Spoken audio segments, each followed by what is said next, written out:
Okay, well, you don't have to hold me to the fire. I did it. I promised. And here it is. Hi, guys. Welcome to Lee Reacts. Hope everyone's having a good day. I know I am. And if you watched our video yesterday for Mr. Paul McCartney, I put a comment, pinned comment, and I promised I would do a George track. And this is the one that won. We're going back to his quadruple or just triple album. It was triple album. Yeah.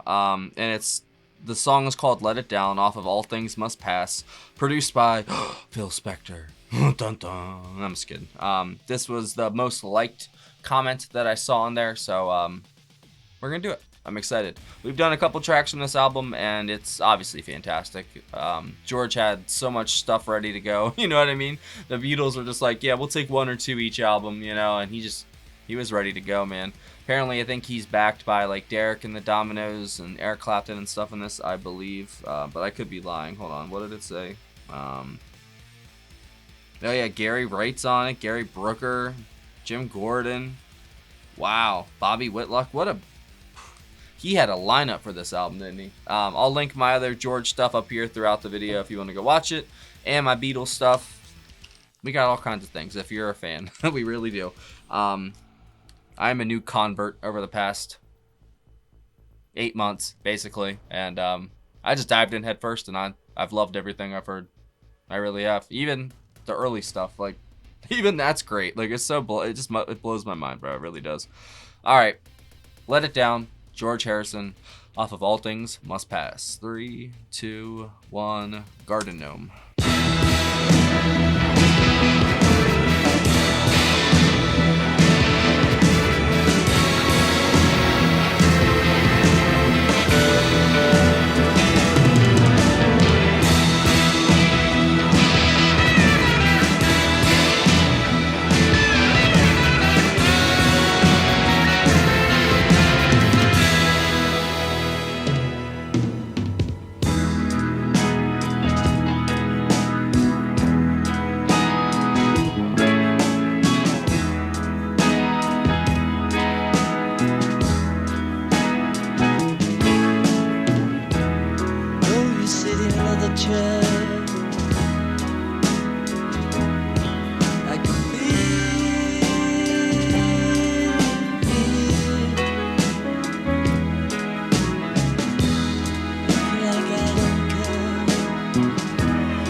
This is absolutely gorgeous.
This is so good. What the fuck? It's like contrasting sadness and anger almost at the same time. And beauty. While you look so sweetly and divine, I can feel you here.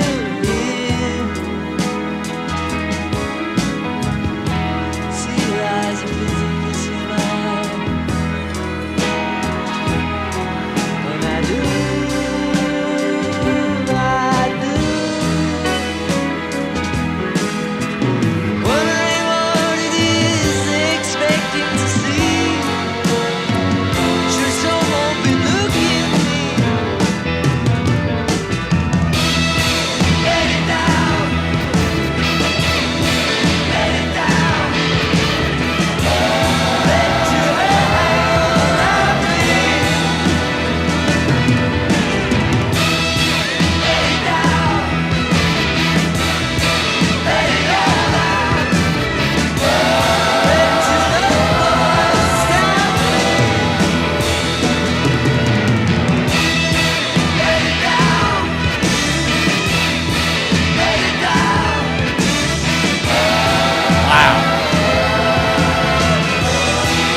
That was absolutely stellar. I can't even lie. That was amazing. I want to play it again so bad, but I don't want to wear that novelty out, basically, you know? But that song deserves a replay. I will say that. Holy shit. What did I just listen to, dude? And this is 1970? Hold on. 1970? 1970. What? I can't even bash Spector for that. That actually sounded really good. I think this might be a remaster or something, but it definitely did have the feeling of Derek and the Dominoes at points with the slide guitar and those like cascading moments where it just drops into this like beautiful piano guitar melody that just kind of takes you off into your head basically. Because it felt like those really mellow moments of like reflection and introspection and almost regret, it feels like, and loss. But then there's like these bouts of anger where he's, just screaming, let it down, Wow, what a moving track, dude. I love how they contrasted that. That was so good, man. George, like I said, he was ready to go, man. He was ready, guns blazing, after they broke up. What a fantastic song that was. Sorry if I'm just sort of sitting here. I'm just still thinking about it, man. Like that was some of the most beautiful guitar and piano work I've ever heard. Like just the way that it was produced and put together, the layering on it was just mwah, fantastic. And people, bash on that wall of sound kind of technique, but I think it fit this song so well. It really did, because it just never stopped. There wasn't a dead, like, even millisecond or empty part of this song. It was just nonstop the whole time with the sound, and it was all encompassing basically. And I think that fits the theme of the song, which I think was what did I see? They think, obviously, this is what they think. It could be, he might have said this, but apparently Harrison and Patty Boyd were married in 1966. They met on the set of A Hard Day's Night. But by 1968, his dedication to meditation and Eastern mysticism had began to divide the couple. Apparently, he wrote it in late 1968. The song features... Okay, so in the absence of any discussion of the track by Harrison in his 1980 autobiography, commentators have identified Let It Down as a sensual love song, but this is the musical biographer. Describes the lyrics as being among George's most tactile and most full of sexual passion and images of sight and touch. He suggests that he revels in the kind of sensory luxury that any Krishna devotee is required to reject. Oh, yeah, because if you follow... Oh, yeah, that'll do it. So is he, like, writing a song and playing it about something he can never have in his mind? That absolute... Or is he just going for that zen? Because now that they mention the mysticism, that there was a lot of zen in that song, man. There's just that equilibrium that Spector kept with the production. It kept up with almost the theme of the song, it sounds like, too. Because it didn't really...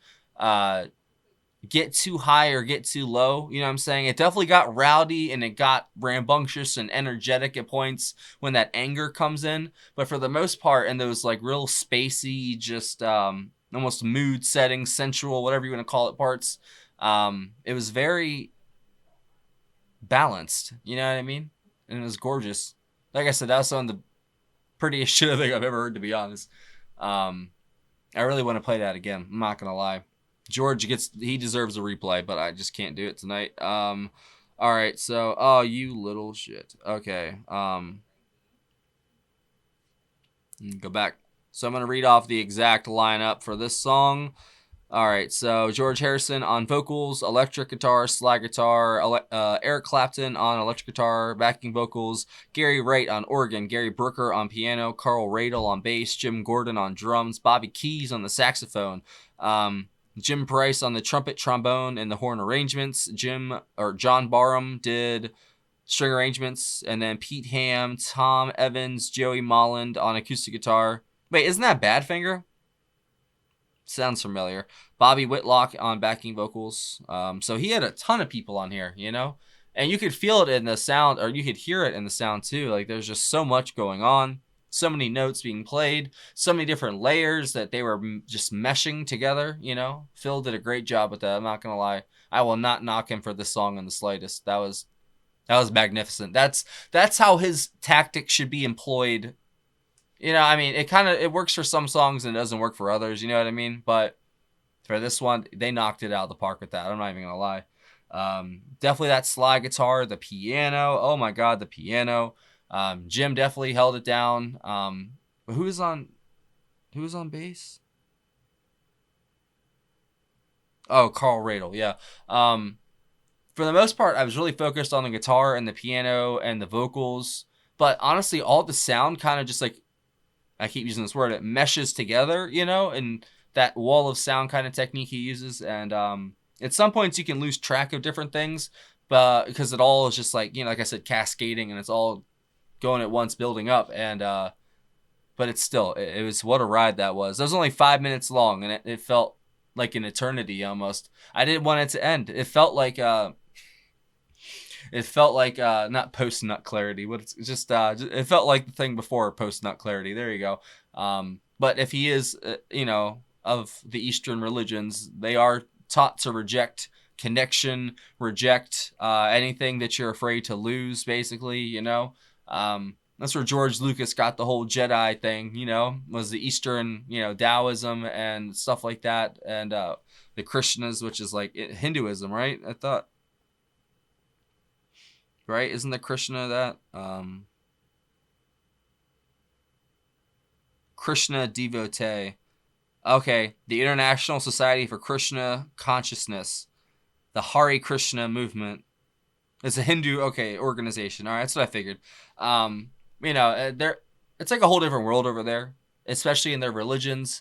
There's something about temperature and climate that has an effect on our beliefs and like what it's so strange. I don't know how to describe it, but I feel like the very hot temperate areas and their not natural, but the belief systems and religions that they have, like they're very I don't know how to describe it.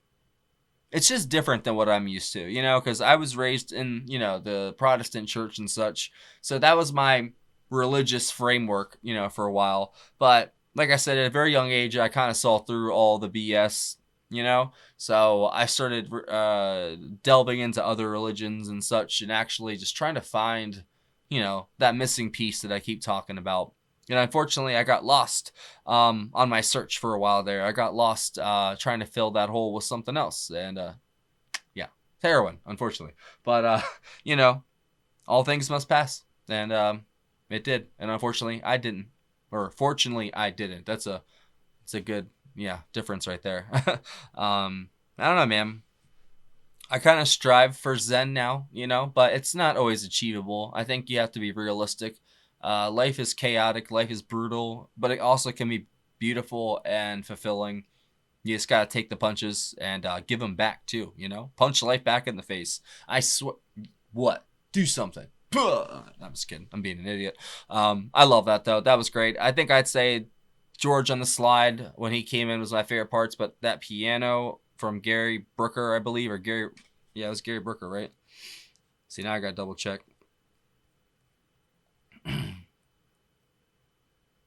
It was Gary Wright on the organ and Gary Brooker on the piano. No, that's not confusing at all. I really like that piano and the organ too, definitely. I think that was my favorite part of the whole thing, but just overall, the entire package of the sound was just fantastic. I think that was one of my favorite tracks on this album so far, and that might be one of my favorite George Harrison tracks. It's not my favorite just yet. That live Beware of Darkness one, you can't beat that, man. It'll take an active Christian, I don't know, whatever they believe in. What is Shiva? There you go. It'll take the work of Shiva. But isn't that the god of death? Oh no, I gotta get out of here. Bye. Hold on, just wait. Just wait a second. I'm gonna let you in on a secret. There's a really cool Patreon community that we have. If you want to come check us out, there's a link in the description. We'd love to have you. If you have a request, anything like that, the requesting will open up on August 30th, so the last day of the month for the month of September. But you can also send it in via PayPal if Patreon's not your gig.